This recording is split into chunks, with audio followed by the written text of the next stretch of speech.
Let's get your video under 500 megabytes for your national boards. So I am using iMovie, which comes with your MacBook, and it's a really easy process. So let me show you how.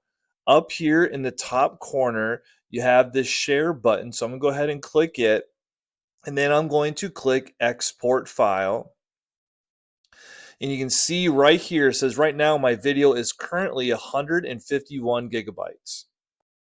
Now you can see my video is almost 10 minutes. So to get this under that 500 megabytes, I'm just going to go up into the settings here.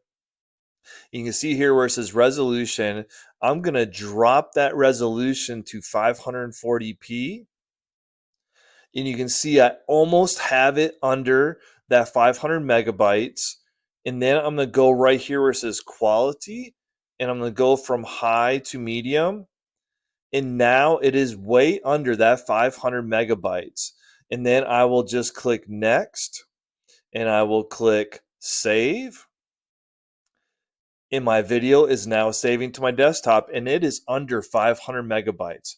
That easy. If you have any questions, just leave them down in the comments and I'll be glad to help you.